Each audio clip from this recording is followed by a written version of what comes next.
took me 6 years to get my undergraduate degree because I switched schools. Mom lost her job and I was down at Florida A&M, but I stayed with what I knew in my heart I wanted to become. And now I realized what I really wanted to become was a servant leader. So I've spent 22 and a half years in the field of education. I've had some amazing success, but more than anything, I've met some of the most amazing young people I could have ever met. Matter of fact, my most amazing years as an educator still are my teaching years. And that's when I was able to just give unselfishly of myself every single day, just pour into kids, looking at me like you're looking at me right now, day in and day out. So much so, quick story, I have this group of kids, y'all, believe it or not, class of 2000. Before they left and graduated, we said, let's get together before you go to college. They said, sure, y'all come to my house. They came to my house in the summer. So they all came to the house, we talked about where we were going, HU and Spell, and everyone was going to different places. And before we left from my house, somebody said, hey, let's get together in Christmas. I said, sure, y'all come to my house. So they all got home for Christmas break, came over to the house. How's your first semester? We talked about it. So before somebody left, they said, let's get back together when we come back for the end of the year. Believe it or not, we have gotten together for 18 straight years. Wow. So now they're bringing husbands and wives and kids. I married one of the couples. It has been the most unbelievable experience. But when you take on the spirit of a servant leader, it compels you to do things that not only bless the people that you work with, but it blesses you as well. So that I could stand here all day and tell my story. I'm gonna shut up right there. We'll get maybe the next time. So I told you I was an academic, right? So here's what a servant leader is to me. A servant leader is a soul engulfed in rendering varied assistance as needed to tackle low environments and achieving deeply empowering results. That's a servant leader. Let me break it down if y'all don't mind.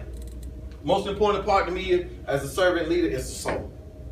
I have realized that if you really want to make a difference in the world and you want to look out and try to change the common good and render some positive results, it has to come from your soul. It cannot be the meeting of a requirement for community service hours to join a fraternity or sorority. It can't be something that you just do because you have some time. It becomes that time that you really don't have time to do anything. It comes from your soul. So as you journey into whatever it is that God has for you to be, you better know if you want to really, really get into it, it has to come from your soul. And then you got to get yourself engulfed in this whole spirit. When you're engulfed in something, I mean, it overtakes you. You think about it when you're away from it, when you're with it. You think about it all the time because what it helps you to do is while you're in it, you're in it. And when you're not in it, you're still in it. And when you get back in it, you were out of it, but in it. And you're so in it because you were in it when you weren't in it. That makes sense? When it's in your soul. Varied assistance. We can pick and choose. See, some people like to pick and choose how to serve. Servant leader doesn't do that. A servant leader is picked and chosen on how to serve because God aligned that servant leader up and put him or her in a certain spot at a certain time for a certain purpose and give them certain qualities to be able to render service. And I'm standing here in front of you right now as a witness. I know God has placed me in certain spots and empowered me at the right time to do certain things.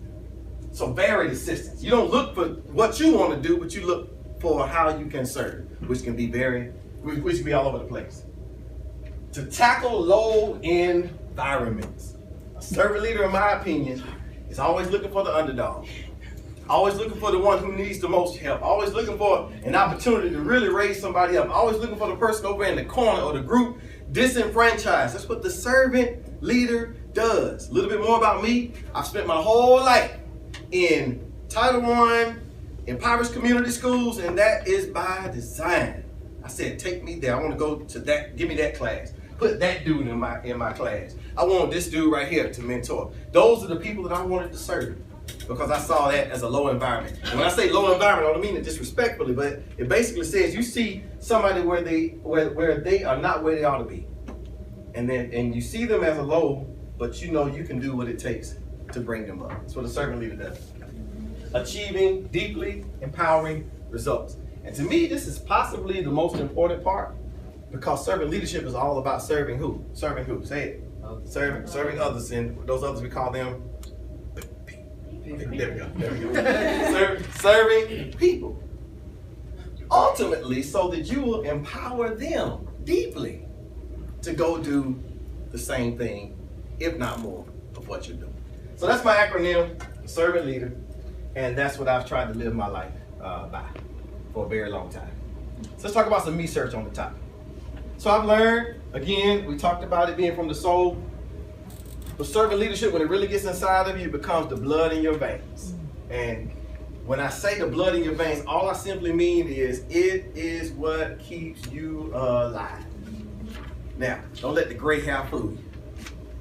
I'm in great shape. I've been blessed to stay in tremendous shape. But let me explain to you why I think I'm in tremendous shape. I have given so much of myself to people and to causes and to generations. And I now see that God has just blessed me to have a healthy life. Now, I'm a cancer survivor. Y'all clap it up for that. Clap it up. See, my cancer is older than some of y'all in here. I'm a 19-year cancer survivor. And when God brought me out of that cancer, it just illuminated my purpose. And I can tell you, as I think about kids, when they say, thank you, Dr. Sims, what you did for me, my kids don't realize how much they did for me. Probably more than I did for them, in my personal opinion. So it becomes blood in your veins.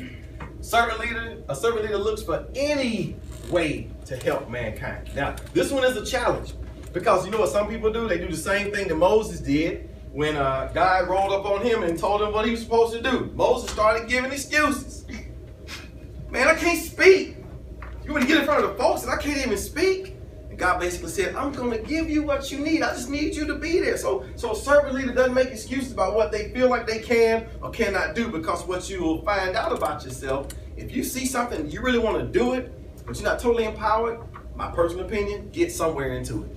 And what'll happen is you'll start learning and growing and becoming and start connecting with people. The next thing you know, you are capable of doing some things you never thought you would be able to do.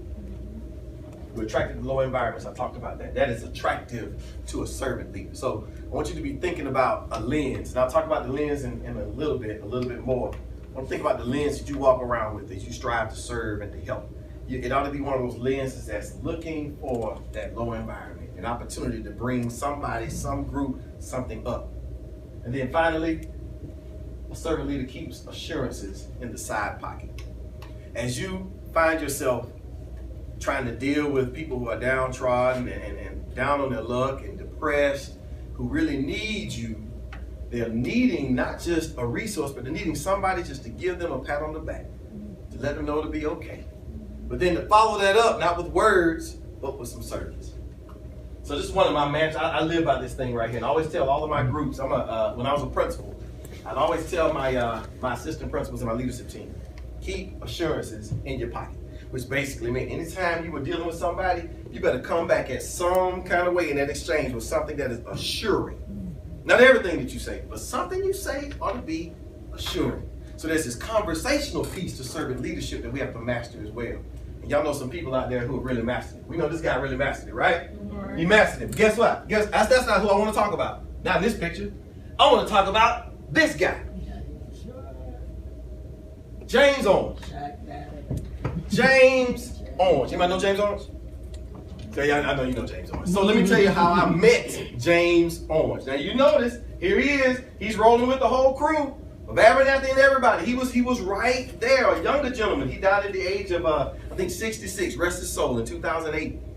But I got involved with the SCLC women. Mm-hmm. We did this play when I was back 17. One of the trips was to Selma, Alabama, to do the play. And the play was called Choices. It's about AIDS and making bad choices and making better choices. So of all the people on the bus, who gets on the bus?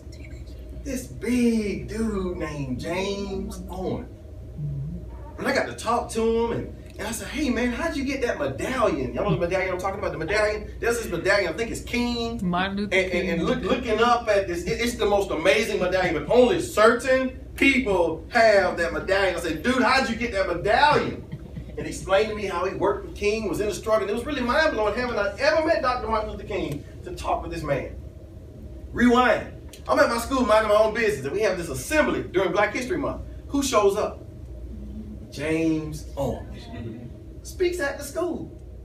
So I had intimate contact with this man